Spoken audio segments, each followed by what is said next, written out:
जय भीम साथियों। जय भीम, जय भारत, जय संविधान, जय मंडल, जय जोहार। आज का ये महत्वपूर्ण लाइव एक जो प्रकरण हुआ है मेरठ में उसको लेकर है और बहुत सारी इंपॉर्टेंट बातें मुझे आपके बीच में रखनी है।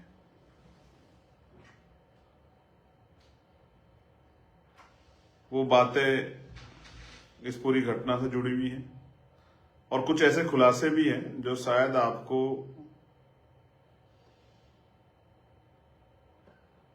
अंदर से सोचने को मजबूर कर दें, जैसी मुझे जानकारी है।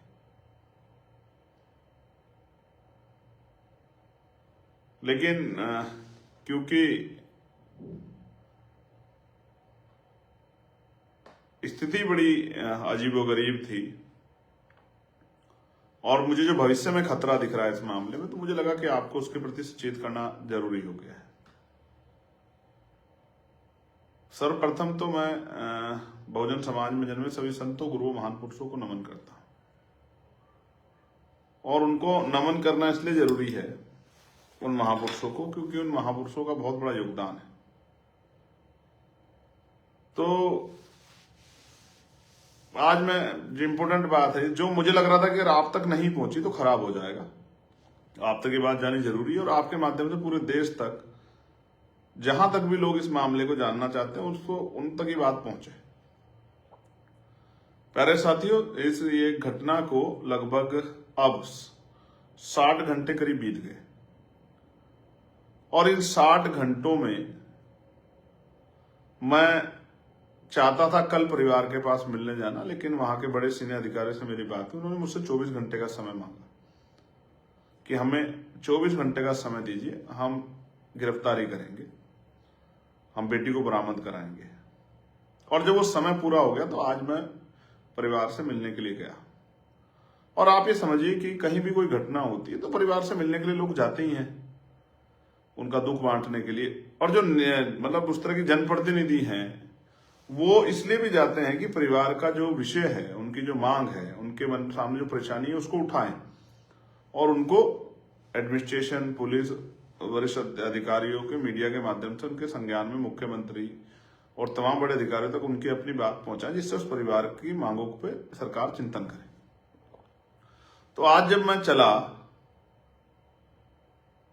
तो यहीं से पुलिस ने मुझे जो है उस तरह से मेरी निगरानी करनी शुरू की और मेन हाईवे जो है गाजियाबाद का, वो हाईवे पर बैरिकेडिंग लगा के मेरी गाड़ी को रोक लिया। मैंने उनसे आग्रह किया कि भाई मैं जाना चाहता हूं उस परिवार की पीड़ा सुनने के लिए, उनकी आवाज उठाने के लिए। मेरी परिवार से बात हुई है, अभी भी आधा घंटा पहले मेरी परिवार से बात हुई, तो उन्होंने मुझसे कहा कि आपको आना है, हमारे यहाँ जरूर आना है। तो मैंने कहा कि आप मुझे क्यों रोक रहे हो? तो उन्होंने जबरदस्ती की, गाड़ी रोक दी, मुझे पैदल उतर के चलना पड़ा, रोड कई बार जो रोड बदलने पड़े, दौड़ लगानी पड़ी, तमाम तरह से प्रयास था कि मैं वहां जाऊं क्योंकि हमारे हजारों कार्यकर्ता वहां इंतजार कर रहे थे। और जब मैं पहली गाड़ी से क्रॉस किया तो हम मतलब पहली जगह से हम लोग काफी दूर हाथापाई, मतलब पुलिस के लोग धक्का देते रहे, लात मारते रहे। एक कील जैसी नकुली चीज जो है यहाँ अगर आप देखोगे, यहाँ ये रही, वो मेरे हाथ में भी जो है लग गई। मैंने ऐतराज भी किया कि पुलिस को अपना रोकना है, ठीक है, उसका एक तरीका है, लेकिन रोकने के साथ इस तरह की बदतमीजी नहीं करनी चाहिए। लेकिन हमारे साथियों ने हिम्मत बढ़ा के जो है और पहले पड़ाव को हम लोगों ने पार कर दिया। जैसे आगे निकले तो दूसरी जगह बैरिकेडिंग कर रखा है, वहां से मैं फिर दूसरी तरफ गया। फिर मैंने एक आगे जाके मोटरसाइकिल ली, मोटरसाइकिल से मैं और मेरे साथ जो सुरक्षाकर्मी थे हम लोग ऊपर हाईवे पे चढ़े। एक ट्रक से हम लोग जो है हमने 1 किलोमीटर करीब सफर तय किया और हमने फिर अपनी गाड़ी जो हमारे साथियों की थी उनमें एक गाड़ी रुकवा के बैठने को, तब फिर पुलिस सामने आ गई और इस तरह जैसे फिल्मों में होता कि गाड़ी बिल्कुल सामने लगा दी, चाहे हमें चोट लग जाए, चाहे हमारी गाड़ी को नुकसान हो जाए, चाहे उनको खुद नुकसान हो जाए। समझ नहीं आ रहा था कि ऐसा क्या हो गया।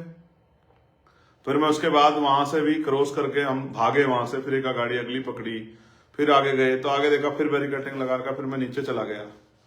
फिर मैं एक गांव में के जाने वाले 3 लड़के थे, गांव के में घूम रहे थे, मैंने उनसे मोटरसाइकिल ली, मैंने उनसे आग्रह किया कि भाई मेरी मदद करो, मुझे वहां जाना है।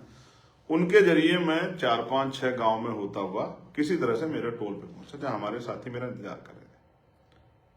फिर मेरी वहां अधिकारियों से वार्ता हुई, कई सारी चीजें हुई, 2 बार वार्ता हुई। मेरी एक ही डिमांड थी कि मैं परिवार से मिलना चाहता हूं, मेरी कोई जिद नहीं है कि मैं उस गांव में जाऊं कपसाड़ में, आप मुझे यही लाके मिला दो।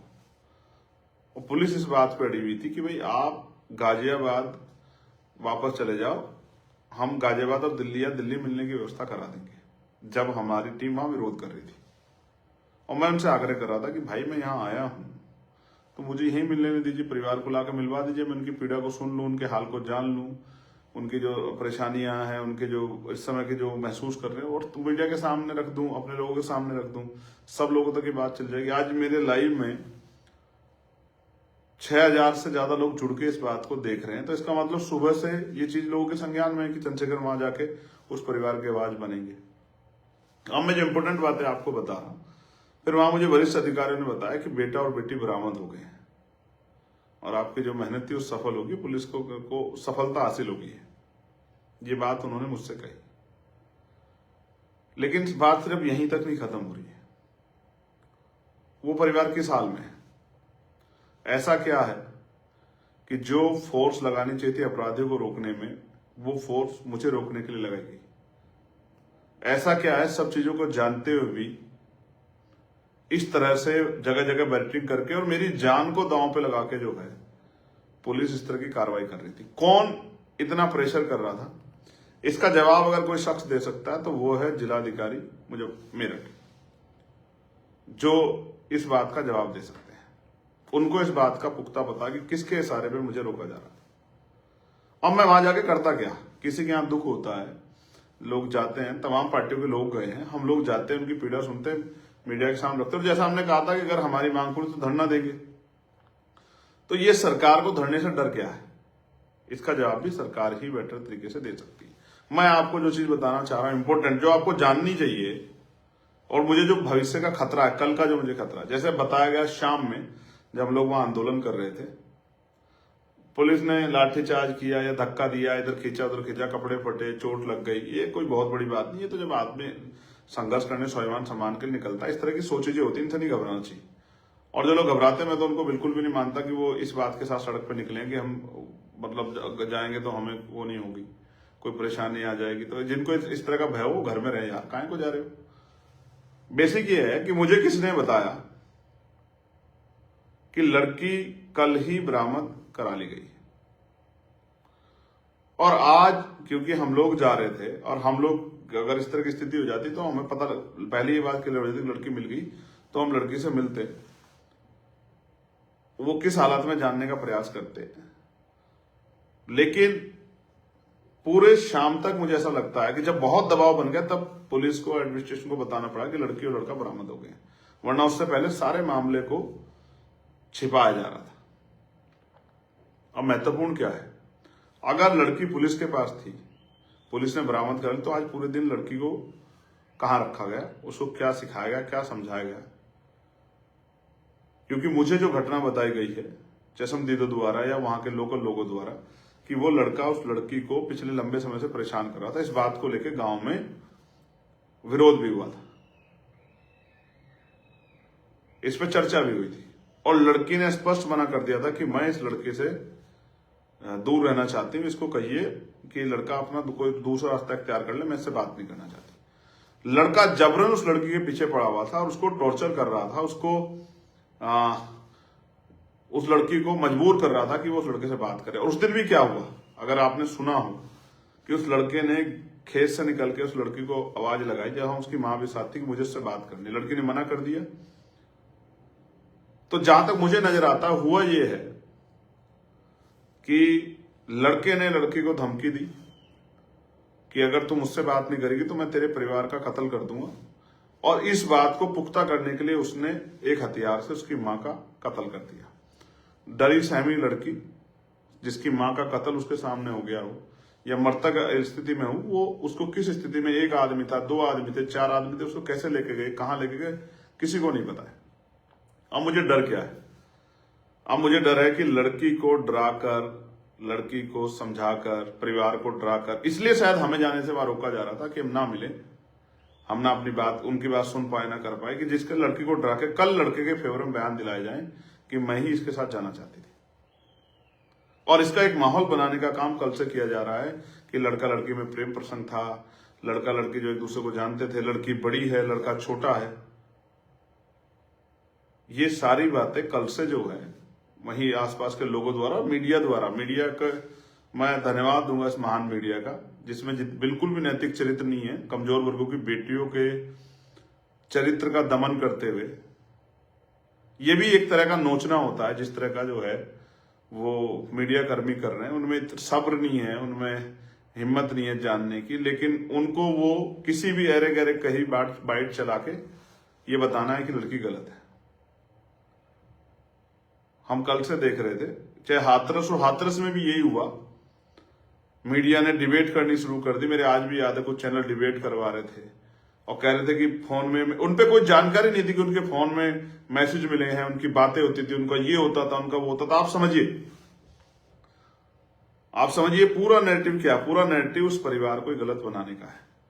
और ऐसा क्या है उस गांव में जहां कल सब लोग चले गए थे कि वहां एडवोकेट चंद्रशेखर आया, जो दलितों का ही, क्योंकि दलित सीट से जो है, रिजर्व सीट से, मतलब रिजर्व सीटों का से चुनाव व्यक्ति जो उन्हीं के प्रतिनिधि के रूप में उनका नेतृत्व करता है, उसको गांव में ना जाने दिया जाए, ये किसकी नाक का सवाल बना हुआ था। और जितनी मैं समझता हूं, ये हिम्मत डिस्ट्रिक्ट लेवल के अधिकारियों, डिस्ट्रिक्ट लेवल के नेताओं में या अधिकारियों में तो नहीं थी। जहां Ghaziabad police, Saharanpur police, Meerut police, Hapur police, तमाम एक इस तरह का मतलब संगठित जो है एक वो चला रहे थे, मूवमेंट चला रहे थे कि चंद्रशेखर वहां नहीं पहुंच जाए। ये क्यों था? इसका एकमात्र कारण मुझे नजर आता है कि परिवार दहशत में है, परिवार डर में है, और परिवार चंद्रशेखर आजाद से ना मिले, और परिवार को जिस तरह का दबाव बना जा रहा है, वो दबाव बनाने में पुलिस प्रशासन और वहां के लोकल लोग कामयाब हो जाएं, मुझे ऐसा लगता है। इस गांव की हिस्ट्री के बारे में 2018 के आसपास की एक घटना हुई थी जिसमें दलितों के घर जलाए गए थे। ये भी इस गांव का इतिहास है। ये भी मुझे आज वहीं किसी सज्जन द्वारा बताया गया। मैं आपको ये बात बता रहा हूं बहुत जिम्मेदारी से। उत्तर प्रदेश में गुंडा राज चल रहा है और खुद सरकार से जुड़े हुए लोग किसी भी कीमत पे अपराधियों को अपराध करने से रोकने में कामयाब नहीं हो पा रहे। लेकिन जो कोई आवाज उठाना चाहता है उनको रोकने का और उनको जो है तमाम तरह की मुसीबतों में डालने का काम सरकार के सारे पे पुलिस और एडमिनिस्ट्रेशन कर रहा है। मैं पुलिस के भाइयों का धन्यवाद दूंगा। वो कितना ही हमसे लड़ लें, कितना ही वो हमें कोहनी मार ले, कितना ही जो है वो जूते चला लें, कितना ही जो है और तमाम तरह के प्रयास कर ले, और ये कीले वीले, हम गोलियों से नहीं डरते, इनसे क्या डरेंगे, तो ये सारे प्रयास कर ले। मैं जानता हूँ कर्मचारी है उनका, वो मेरे खिलाफ नहीं है, वो किसी के खिलाफ नहीं है, वो तो ड्यूटी कर रहे हैं जिनको ड्यूटी दी गई। वरना बताइए गाजियाबाद पुलिस मुझे काहे को रोकेगी? मामला मेरठ का है, और मेरठ में भी मैं तो इस बात पे भी असहमत नहीं था कि भाई मुझे गांव में जाना है। मैं तो इस बात पे भी सहमत था कि मुझे गांव में, अगर आप गांव में दिक्कत है किसी भी तरह की, जो कल तक तो नहीं थी, कल तो ज्यादा आक्रोश था, कल तो ज्यादा लोग चिंता में थे, कल सिचुएशन वैसी थी, तो कल तक इतने लोग गए सबको, तब तो दिक्कत नहीं आई।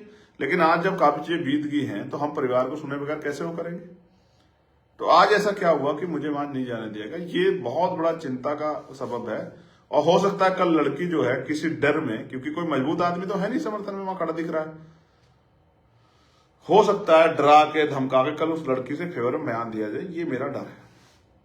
पहले मेरा डर यह था कि हो सकता है उस लड़की की हत्या कर दी जाए, और हो सकता है उसी के ऊपर इल्जाम लगा दिया कि उसने अपनी मां की हत्या कर दी होगी। लेकिन अब मेरा डर यह है कि हो सकता है कल पीड़िता से डरा के आरोपी के फेवर में बयान दिला दी जाए और पूरे मामले को पलट के साबित कर दिया जाए कि लड़की ही लड़के को लेकर चली गई थी। आप में इस बात को, क्योंकि हमारे बहुजन समाज के लोगों को इस पर निगाह रखनी है, और मैं पार्टी कार्यकर्ताओं का बहुत धन्यवाद दूंगा जो सुबह से टोल पे डटे हुए थे, दोराला टोल पे, प्रतापपुर टोल पे, जो लोग गांव में गए थे परिवार से मिलने के लिए, उन तमाम कार्यकर्ताओं का मैं दिल से धन्यवाद करूंगा। जब पुलिस मुझे जबरन उठा रही थी वहां, मुझे पकड़ के खींच रही थी, मेरे बाल खींचने की कोशिश कर रही थी। किसके इशारे पे, किसको खुश करने के लिए, मैं समझ सकता हूं। जो कार्यकर्ता सीना तान के एक जवान की तरह लड़ रहे थे, मैं उन तमाम भाइयों का बहुत धन्यवाद देता हूं। आज मेरी आंखों में उनका जो पहले सम्मान था उससे भी ज्यादा बढ़ गया कि किस तरह वो जो है रक्षा सुरक्षा कर रहे थे। लेकिन आप भी जानते हैं, इन परिस्थितियों में भी मैं नहीं चूका अपने परिवार के पास पहुंचने। तो मैंने पूरी कोशिश की कि आपको नहीं जानकारी, मैं 20 से 25 किलोमीटर मुझे बाइक पे बैठ के जाना पड़ा, और एक अकेले जवान के साथ जो हमारे साथ सुरक्षा के जवान थे, मैं उनका भी धन्यवाद दूंगा कि उन्होंने बेचारों ने काफी प्रोटेक्शन किया। लेकिन सिर्फ एक ही वो था,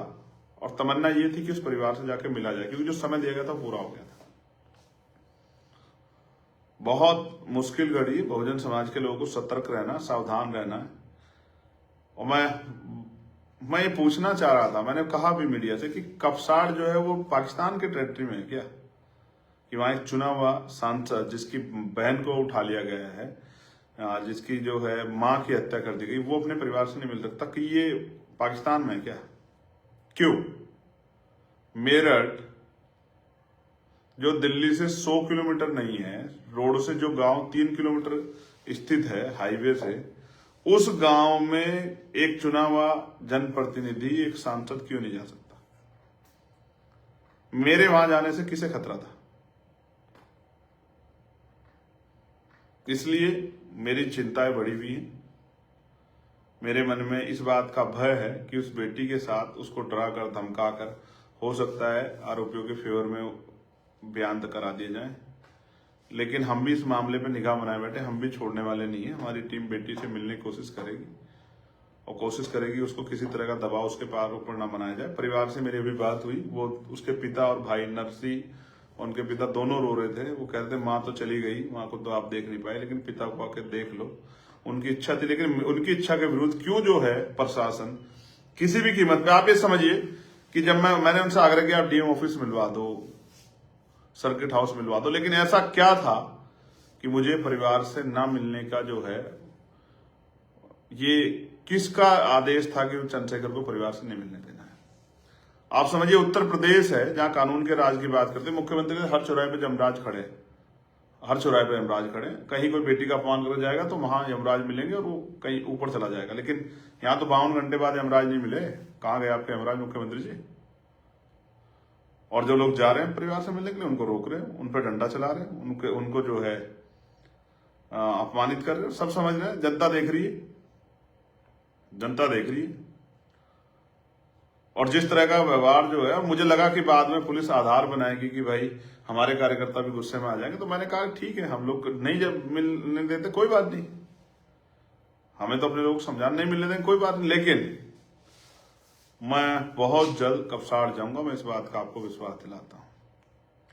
जब कपसाड़ मेरठ में है और वो पाकिस्तान के टेरिटरी में नहीं है, चाइना के टेरिटरी में नहीं है, तो फिर एक चुना हुआ सांसद वहां क्यों नहीं जा सकता अपने परिवार से मिलने के लिए? जब तक मैं वहां नहीं जाऊंगा, मैं भी चैन से नहीं बैठूंगा। और मैं अपने मेरठ के साथियों को धन्यवाद दूंगा जो पिछले 2 दिनों से वहां डटे हुए हैं। एक एक कार्यकर्ता का हमारी पार्टी के नेता होगा, और मैं उनसे कहूंगा कि निगाह बना के रखें, बिल्कुल नहीं छोड़ना है। किसी भी कीमत पे बहन बेटियों के सम्मान की रक्षा करनी है, उनको न्याय दिलाना है। और क्योंकि बेटी बरामद होगी, ये सूचना उन्होंने मुझे अधिकारियों ने दे दी थी, इसलिए मैंने ज्यादा वो भी नहीं किया। मैंने प्रयास किया कि ठीक है, जब बेटी बरामद हो गई है, और एक आरोपी पहले बरामद उन्होंने पकड़ लिया था जो नामजद है, और एक जो है वो बाद में, अब जब मैं गया वहां, उन्होंने मुझे बताया कि आपकी डिमांड पूरी हो गई। मैंने उनसे भी कहा कि परिवार को सुरक्षा व्यवस्था आप मुहैया करिए लाइसेंस के साथ साथ, क्योंकि परिवार का सुरक्षित रहना बहुत जरूरी है, उनको किसी तरह का भय ना हो।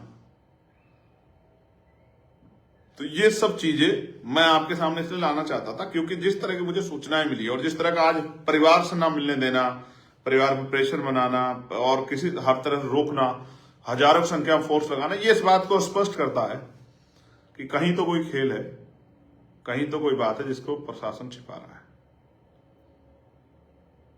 उत्तर प्रदेश है ये। मैं किसी भी जाति की हो, किसी भी धर्म की हो, किसी भी पार्टी जुड़ी महिलाओं को पूछना चाहता हूं, आपने देखा है ना, कभी कभी कुछ अपराध इतने जघन्य होते हैं जिनके लिए किसी के पास जवाब नहीं होता है। एक माँ जो अपनी बेटी को खींच के ले जाते हुए गुंडों को नहीं देख पा रही थी, जो सामना करने के लिए मैदान में आई और उस माँ को धारदार हथियारों से किस तरह से उसको कुचल दिया गया, ये आपने और मैंने देखा। ये उत्तर प्रदेश है, ठाकुर योगी आदित्यनाथ जी का उत्तर प्रदेश है।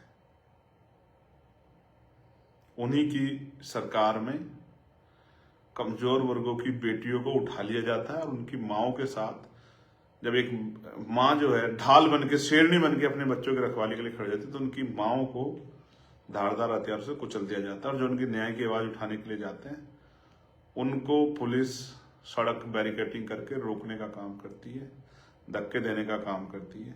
ये आपने मैंने देखा। मैं एक काम कह के आया हूं उनसे, आप सुनोगे मिल जाएगा, कि ये जो आज दर्द सीने में लेके जा रहा हूं कि अपने परिवार से नहीं मिल पाया,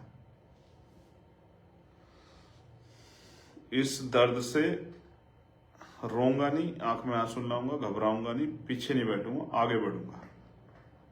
अपने साथी से भी क्या क्या है, उन्होंने कहा साहब मुझे यहाँ चोट मार दी, मुझे पुलिस ने यहाँ डंडा मार दिया, मुझे यहाँ मुक्का मार दिया। मैंने उनसे भी कहा कि जब बहन बेटियों के सम्मान की रक्षा के लिए, सुरक्षा के लिए जिम्मेदारी लेके घर से निकले तो फिर किसी से घबराओ मत।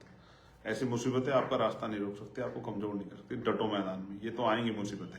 अगर देश के क्रांतिकारी जिन्होंने देश की आजादी की लड़ाई लड़ी, अगर वो इन बातों से डर जाते तो क्या देश आजाद हो जाता? क्रांति खून मांगती है, बलिदान मांगती है। अगर आजादी चाहिए, स्वाभिमान सम्मान का जीवन चाहिए, तो संघर्ष करने का मादा रखो। जिन साथियों ने संघर्ष किया उनको आभार। जिन साथियों ने पूरा दिन लगाया, मेरठ की पूरी टीम को, मुजफ्फरनगर की, गौतम बुद्ध नगर की, गाजियाबाद की, बुलंदशहर की, हापुड़ की पूरी टीम को धन्यवाद, सैल्यूट आपको। और स्पेशली मेरठ की टीम को जो डटी रही, बिजनौर के साथियों को भी, जो हमारे साथी आए थे, उन सबका भी धन्यवाद। हमारी नेशनल टीम के साथी भाटी जी, जो आज बहुत खूब संघर्ष किया, हिमांशु भाई, अमित भाई, निजाम भाई, सतपाल चौधरी जी, कपिल भाई, उन तमाम साथियों को, एक एक कार्यकर्ताओं को, सभी जिलाध्यक्षों को, प्रदेश की टीम को, मंडल की टीम को, मिशन 78 के भाइयों से मैं मिला, वहां थे, सबको मेरा धन्यवाद। लेकिन मैं आपको बहुत जिम्मेदार से कह रहा हूं, ये शुरू हुआ, अंत नहीं। साहब कहते हैं जिस समाज को मुफ्त में खाने की आदत हो जाती है वो कभी क्रांति नहीं करता, और जो क्रांति समाज नहीं करता वो अपने अधिकारों की रक्षा नहीं कर पाता, जो वो शासक समाज भी नहीं बनता। जो शासक समाज है उसकी बहन बेटियों का रोज अपमान होता है, उनको रोज जूते अब खाने पड़ते हैं। इसलिए शासक बनो। और मैं आपसे कह रहा हूं, क्रांति का ये जो पर्व है, इसमें आहुति दो, आगे बढ़ो, संवैधानिक रूप से संघर्ष करो, पढ़ लिख के मेहनत करो, भाईचारा बनाओ। फिर इस तरह का कोई गुंडा, आप सोचोगे अगर कल ताकत आपके हाथ में, तो कोई गुंडा आपकी बहन को उठा ले जाएगा? मैं तमाम कमजोर वर्गों को कह रहा हूं, मुसलमानों को, पिछड़े वर्ग के लोगों को, संविधान को मानने वाले सामान्य जाति के लोगों को, जो बाबा साहब अम्बेडकर की विचारधारा में, फूले साहब की विचारधारा में विश्वास रखते हैं, उनको भी कह रहा हूं, तमाम दलित समाज के लोगों को कह रहा हूं, महसूस करके देखो। उस माँ के बारे में, उस भाई के बारे में सोचो जिसकी ने माँ खो दी और बहन किस हालत में है और 52 घंटे से गायब थी। उस पिता के बारे में सोचो जिसकी पत्नी को कुचल दिया गया और जिसको बेटी को अपना सम्मान मानता, वो 52 घंटे तक गायब है। वो, मैं तो समाज को परिवार मानता हूँ, इसलिए मेरे अंदर जो फीलिंग है, फिर मैं ना अपनी तबीयत के बारे में, ना अपनी सेहत के बारे में, ना किसी और चीज के बारे में फिर नहीं सोचता। मैं एक दिन का समय मांगा था, पूरा हो गया था, इसलिए मैं गया था। और आपको इस बात के लिए मैं बता देता हूं कि बेटी बरामद हो गई है, जो सबसे बड़ी डिमांड थी हमारी कि बेटी सकुशल है, बेटी बरामद होगी, ये बात मैं आपको बता रहा हूं। लेकिन ये भी इसके लिए भी कर रहा हूं कि बेटी का बयान जब तक ना हो जाए, आप लोग नजर रखना। मैं फिर कह रहा हूं, बेटी को डराकर उसके बयान को अपराधियों के पक्ष में कराने के लिए एडी चोटी के जोड़ लगाए जाएंगे, ऐसा मेरा विश्वास है। इसलिए हमें नजर रखनी है, अपनी मां के हत्यारों को सजा दिलवानी है और उस बेटी के सम्मान की रक्षा करनी है। मैं आपका भाई चंद्रशेखर आजाद, आज आपके संघर्ष को धन्यवाद। और जो साथी डटे रहे, जिनको चोट लगी, मेरे प्यारों, अपना ख्याल रखना, लड़ाई लंबी है, एक दिन में संघर्ष परवान नहीं चढ़ेगा, लेकिन जब तक राजकाज नहीं बनेगा इस तरह के अपमान आपको सहने पड़ेंगे। इस अपमान से चिल्लाओ चीखो मत, इसको अपमान के घूंट को पियो और उससे संघर्ष करने की क्षमता पैदा करो और फिर मैदान में डटो, लोगों को जोड़ के भाईचारा बना के अपनी शक्ति बनाओ। आभार, धन्यवाद। जय भीम, जय भारत, जय मंडल, जय जोहार, जय संविधान, जय जवान, जय किसान, जय विज्ञान, जय लोकतंत्र। जैसी भी बात रहेगी आपके बीच इसी मीडिया के माध्यम से आकर रखूंगा। मैं क्यों नहीं जा पाया इसके बारे में आप चिंतन करना कि क्या कारण था कि मैं नहीं जा पाया और कौन था जो चाहता था मैं ना जाके परिवार से मिलूं, और ऐसी क्या बात थी जो छिपाई जा रही थी जो मेरे जाने से सामने आ जाती है। मेरी नजर इस पूरे मामले पे आप भी नजर रखिए। धन्यवाद।